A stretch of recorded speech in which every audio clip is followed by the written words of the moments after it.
तो एक चैप्टर डालो प्रॉफिट लॉस।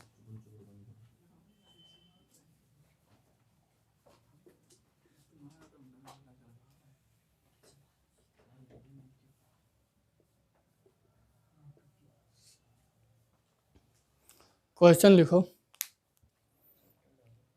एक बेईमान दुकानदार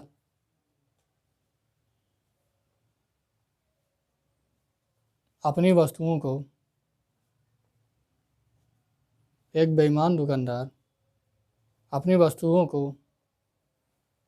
क्रय मूल्य पर बेचने का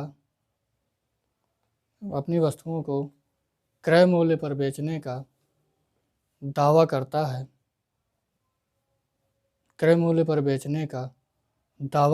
है, परंतु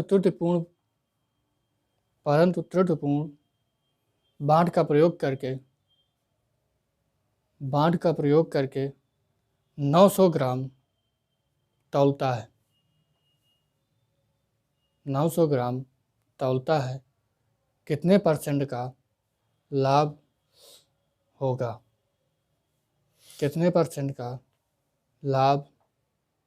होगा?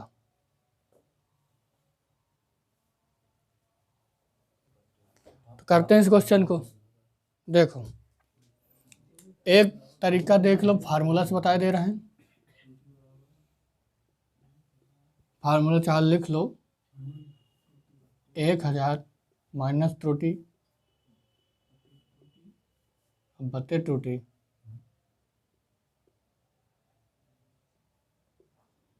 त्रुटि का मतलब जो गलत बात का प्रयोग किया गया है वही, इंटू 100। अब देखो 1000 था, अब 1000 में उसने गलत बात का प्रयोग क्या किया? 900, यही तो त्रुटि की है। 1000 उसको प्रयोग करना चाहिए था, बटे 900 इंटू 100, यानी 100 बटे, घटा दोगे 1000 में 900 तो 100 बटे 900 इंटू 100 क्या आ जाएगा? 11 सही 1/9%। मगर इस तरीके से करना नहीं है, ये सिर्फ सीखने के लिए है। फार्मूला लिख लो, पता होना चाहिए। करना इस तरीके से नहीं है, करना है बिल्कुल बेसिक। ऐसे क्वेश्चन हमेशा बेसिक से करना, ज़्यादा आसानी से हो जाएंगे और कभी गलत नहीं होगा। सबसे मेन चीज़ होनी चाहिए कि ऐसे तरीका सीखो जिससे कभी गलत ना हो। स्पीड तो अपने आप आ जाती है, चाहे वो बेसिक भी हो। लड़के बेसिक से भी स्पीड इतनी तेज़ ले आते हैं कि तुम ट्रिक से नहीं लगा पाओगे। तो क्वेश्चन सीखो ऐसे कि जिससे कभी गलत ना हो। अब देखो, वो कहता है कि, पढ़ो क्वेश्चन। एक बेईमान दुकानदार अपनी वस्तुओं को क्रय मूल्य पर बेचने का दावा करता है, त्रुटिपूर्ण बांट का प्रयोग करके 900 ग्राम तोड़ता है। अब देखो, अगर पहले बांट कितना प्रयोग किया गया होगा? 1000 ग्राम का, 1 किलोग्राम का अगर बांट प्रयोग किया गया तो मतलब 1000 ग्राम का प्रयोग किया गया, ठीक। तो इसका रुपए कितना होगा? 1000 रुपये ही मान लो, ये हमने माना है, ठीक। 1000 ग्राम की जो 1 किलो उसने तौला, उसका रुपए था 1000 रुपये, हमने मान लिया अपनी तरफ से।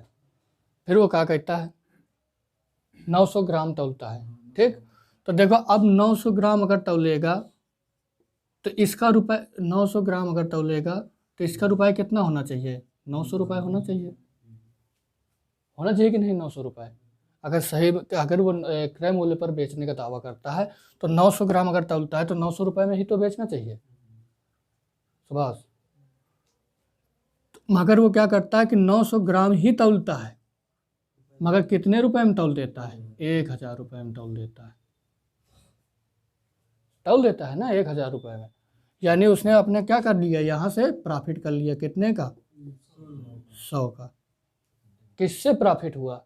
इधर देखो, 100 का प्रॉफिट किया, मगर किससे किया प्रॉफिट? 900 रुपये से। बस इतना ही ध्यान देना है। 100 का प्रॉफिट किससे? 900 रुपये से, इंटू 100 बराबर हो गया 11 सही 1/9%। बस ये तरीका सबको सीखना है और दूसरा कोई तरीका नहीं सीखना है। ये सिर्फ तुम्हारे समझने के लिए है, याद कर लो चाहे जौन सा फार्मूला आ जाए। तो नेक्स्ट क्वेश्चन लिखो।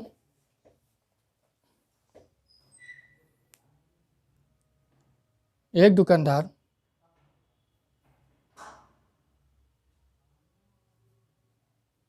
अपनी वस्तुओं को 20% लाभ पर बेचता है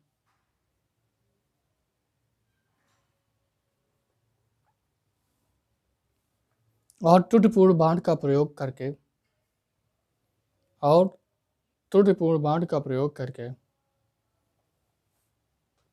1 किलोग्राम स्थान पर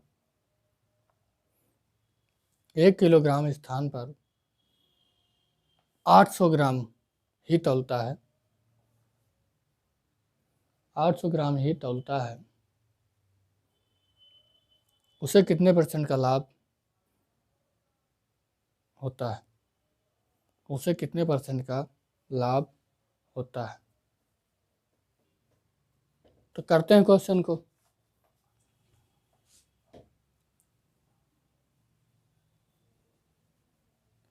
सही है।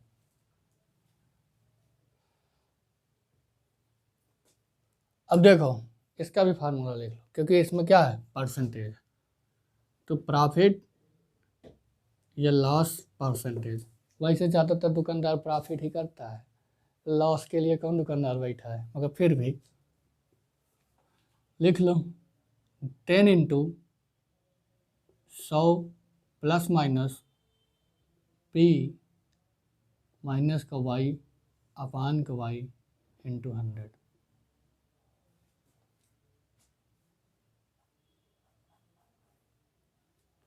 अब देखो 10 है और 100 है, 20% का क्या होता है, लाभ होता है। तो P का मान कितना हो जाएगा, 20 प्लस के, ठीक, माइनस Y, यानी जो बांड का उसने गलत प्रयोग किया है उसका मान रखना है। कौन सा बांड का गलत प्रयोग किया है, 800 का, अपान Y की जगह फिर 800 इंटू 100। साल कर दोगे आंसर आ जाएगा। ये इसको जोड़ो, 100 प्लस 20 यानी 120, तो 10 गुणे 120 माइनस का 800 अपान 800 इंटू 100। 120 में 10 का गुणा करोगे तो 1200। इधर देखो 120 में 10 का गुणा करोगे 1200। अब 1200 में 800 घटाओगे कितना आएगा, 400 बटे 800 इंटू 100। 400 से 800 कट गया 2 बार में, 100 से काट दोगे 50, यानी 50%। ये क्या हो गया, आंसर हो गया। तो ये है फार्मूला, मगर लिखना ज़रूर है, आना चाहिए, बस इतना है। जानकारी सभी होनी चाहिए। लगाना इस तरीके नहीं है, मगर लगाना है इस तरीके। 1000 किलोग्राम क्या था, बांट रहा होगा,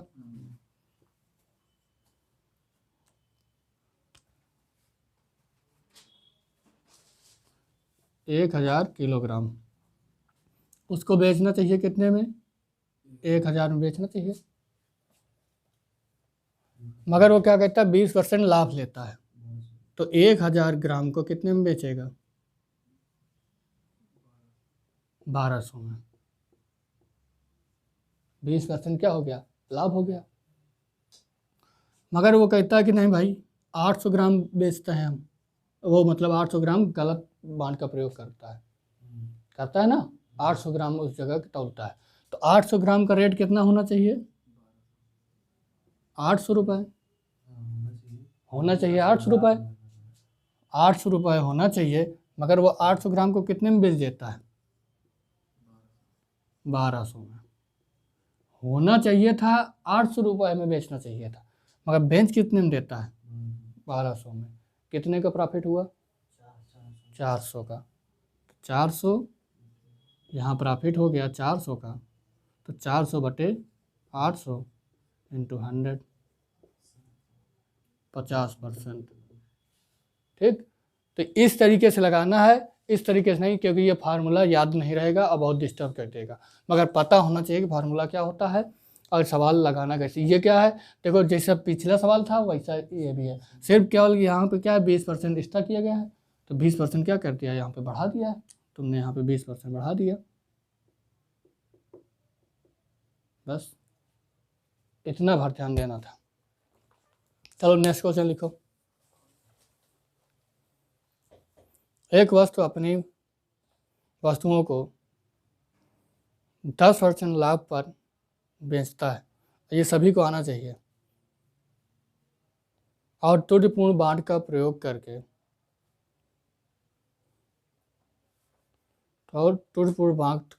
करके एक किलोग्राम के स्थान पर 900 ग्राम ही तौलता है। 900 ग्राम ही तौलता है।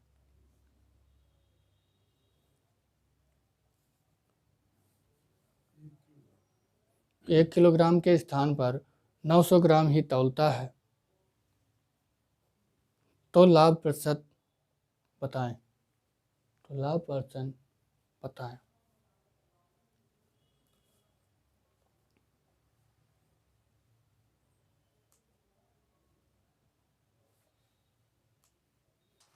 तो करते हैं इस क्वेश्चन को।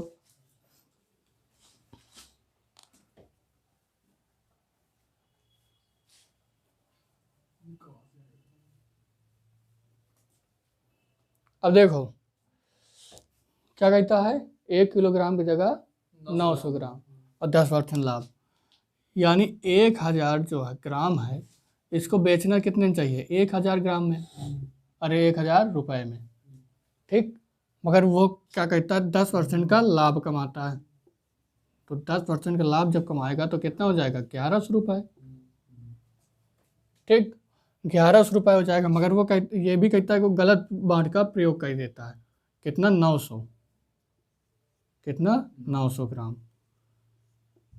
तो इससे बेचना चाहिए 900 रुपये में, मगर वो क्या करता है, 900 ग्राम को बेच देता है बहुत होशियारी करके 1100 रुपये में।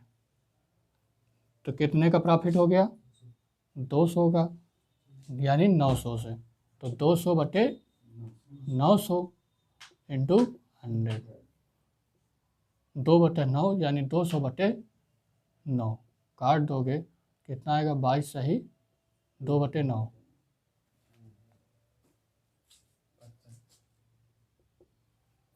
आंसर। नेक्स्ट क्वेश्चन लिखो। एन चावल पर 25% हानि होने का दावा करता है। एन, कैपिटल एन, ABCD वाला। एन चावल पर 25% हानि होने का दावा करता है तथा 1 किलोग्राम की जगह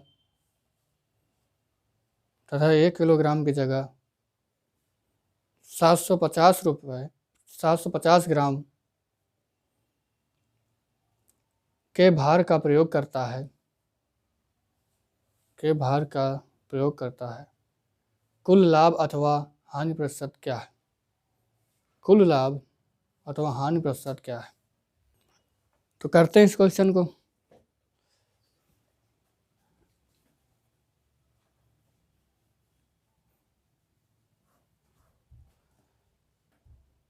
क्या कहता है कि 1 किलोग्राम तौलता है और उसकी जगह 750 ग्राम का 25% की हानि होती है 750 किलो।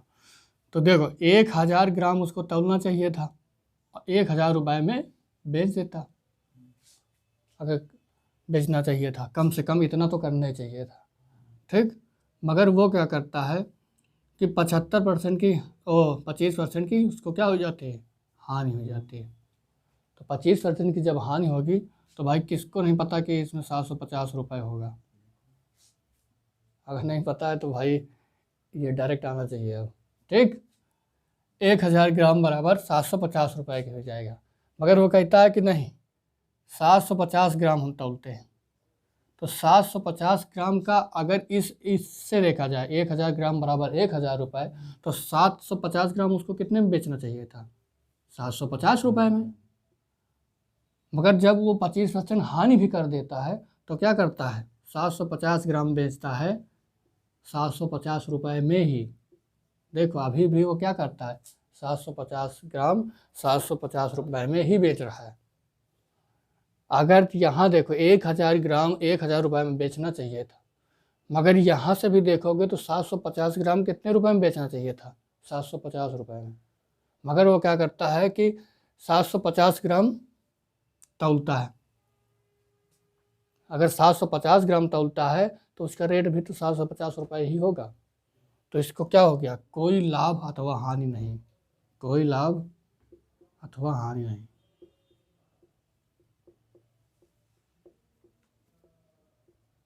हानि नहीं, आंसर। नेक्स्ट क्वेश्चन लिखो, कल वाला जो है 25 वस्तुओं की कीमत सेम था जो लास्ट में कल बताया था, उसी अनुसार है ये भी। 25 वस्तुओं की कीमत X वस्तुओं को बेचकर प्राप्त राजस्व के बराबर है। X वस्तुओं को बेचकर प्राप्त राजस्व के बराबर है। X का मान ज्ञात करें। X का मान ज्ञात करें यदि लेन देन में प्राप्त लाभ 25% है। यदि लेन देन में प्राप्त लाभ 25% है। तो करते हैं इस क्वेश्चन को।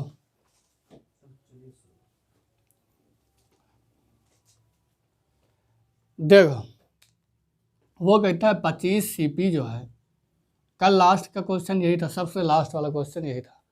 25 CP जो है वो X SP के क्या है, बराबर है। तो CP अनुपात XP बराबर हो जाएगा X अनुपात 25 के। ये तो पता है, यानी CP X है, क्रय मूल्य X है और बेचे हुई 25 है। अब वो कहता है 25% का लाभ कमाता है, 25% का लाभ कमाता है। तो 25% बराबर कितना होता है, तुम इस आगे भी लगा सकते थे इसको, बेसिक से भी, उससे भी आएगा, अभी दिखा देंगे। 25% बराबर कितना होता है, 1/4। ठीक, 25% बराबर 1/4, यानी पहले वो वैल्यू थी 4, मगर एक का उसमें प्रॉफिट हो गया, तो वैल्यू कितनी हो गई वो 5 के, और यहाँ उसकी वैल्यू कितनी दी है 25। बस यही तो करना था, 25 1 बराबर 50 25, और वो वैल्यू कितनी थी पहले 4, तो 4 बराबर निकाल लो 20, आंसर। नेक्स्ट क्वेश्चन लिखो, 840 रुपए में 17 गेंदों को बेचने पर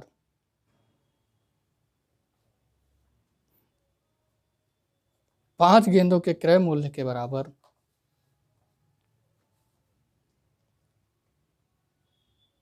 हानि होती है।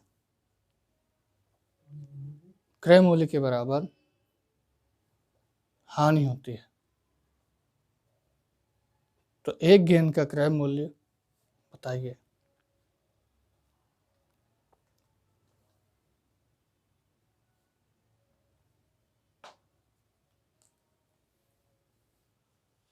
तो करते हैं इस क्वेश्चन को। अबे कल ये क्वेश्चन सब बताए हैं। वो कहता है 5 क्रय मूल्य के बराबर उसकी क्या होती है, हानि होती है। तो 5 CP के बराबर हानि होती है। और हानि कब होती है, जब क्रय मूल्य से विक्रय मूल्य कम होता है, यानी क्रय मूल्य से विक्रय मूल्य अगर घटा दिया जाए तो हानि होती है। तो 5 CP के बराबर हानि होती है। ये कल ये बहुत बेसिक तरीके से बताएं सब क्वेश्चन, 6 टाइप बताएं, 6 के 6 बहुत इंपॉर्टेंट है, स्पेशली लास्ट के जो 4 टाइप है उनमें बहुत कन्फ्यूजन होता है। तो 5 CP के बराबर क्या है, हानि है। तो हानि बराबर क्या हो जाएगा, क्रय मूल्य माइनस विक्रय मूल्य। अब देखो 17 वस्तुओं को बेचता है, तो 17 वस्तुएं अगर बेचता है तो 17 तो उनकी खरीदी हुई वस्तुएं भी तो रही होंगी। तो क्रय मूल्य कितना हो जाएगा, 17 CP माइनस के 17 SP के बराबर हो जाएगा। समझ में आया इस जगह कि नहीं। 17 वस्तुएं बेचने पर 5 वस्तुओं के बराबर क्या होता है, हानि होती है। तो हानि कब होती है, जब क्रय मूल्य में विक्रय मूल्य घटाया जाए। अब क्रय मूल्य तो हमको नहीं पता है, मगर 17 वस्तुओं के क्रय मूल्य तो 17 वस्तुएं बेची जा रही हैं, ये तो पता है ना, 17 वस्तुएं बेची जा रही हैं, तो 17 वस्तुओं को तो क्रय मूल्य उसमें रहा होगा, समझ आया। तो 17 वस्तुओं का क्रय मूल्य में अगर 17 वस्तुओं के बेच के मूल्य को घटा दिया जाए तो कितने के बराबर हो जाएगा, 5 वस्तुओं के क्रय मूल्य के बराबर हानि हो जाएगी। तो ये यहाँ पे क्या लिखा जाएगा, क्रय मूल्य यानी सीपी।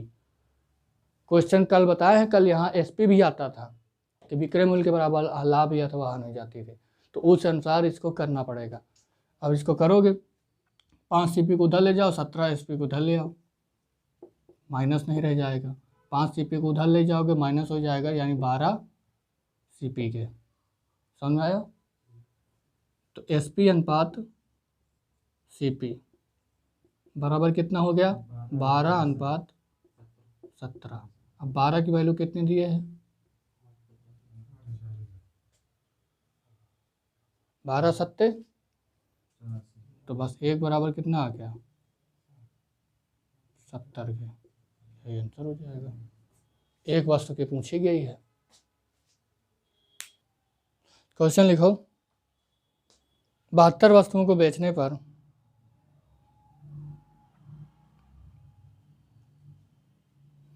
8 वस्तुओं के विक्रय मूल्य के बराबर 8 वस्तुओं के विक्रय मूल्य के बराबर हानि होती है। ये क्वेश्चन सब कल कराए हैं। हानि होती है तो हानि प्रतिशत क्या है, करते हैं इस क्वेश्चन को, बताओ, बोलो।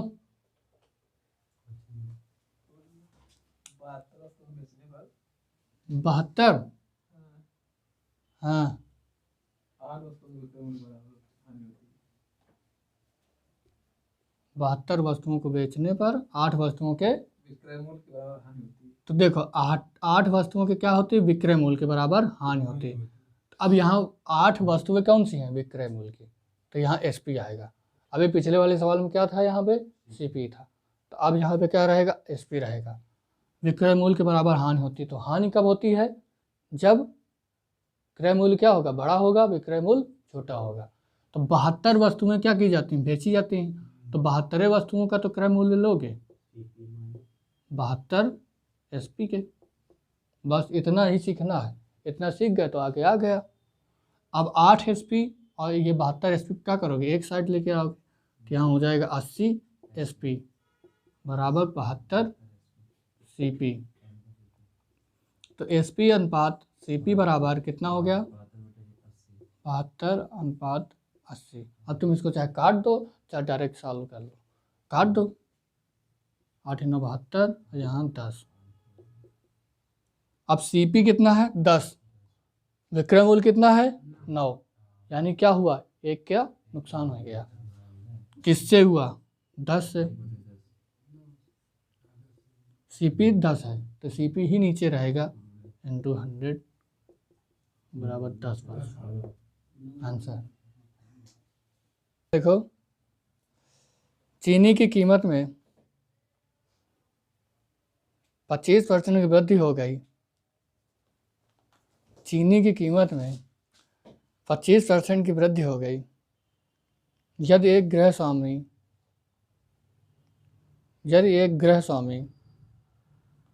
चीनी पर अपना खर्च यदि एक गृह स्वामी चीनी पर अपना खर्च न बढ़ाना चाहे तो उसे उसकी खपत में कितनी कमी करनी होगी, तो उसे उसकी खपत में कितनी कमी करनी होगी।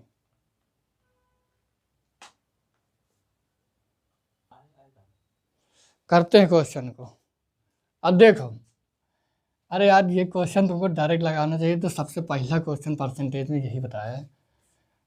अब दोनों तरीका फिर बता देते हैं आज।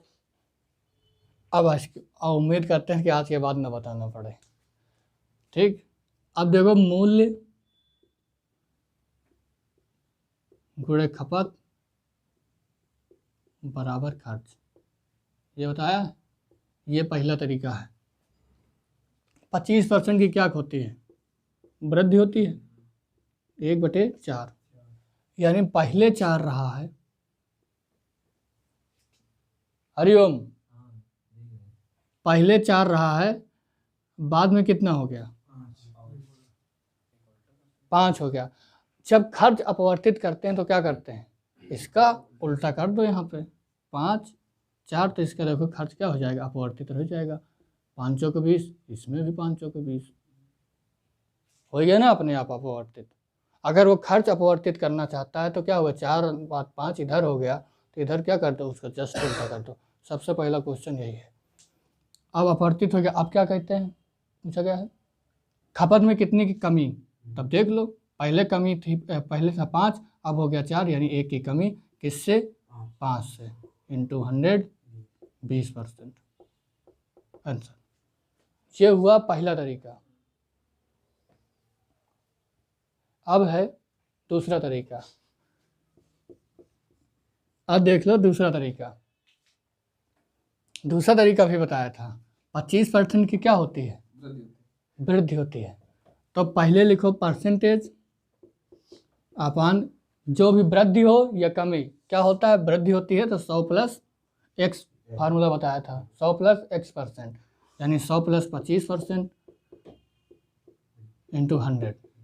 तो क्या करोगे? 25 अपान का 125 इंटू 100, 25 पंचे 125, यानी 20%।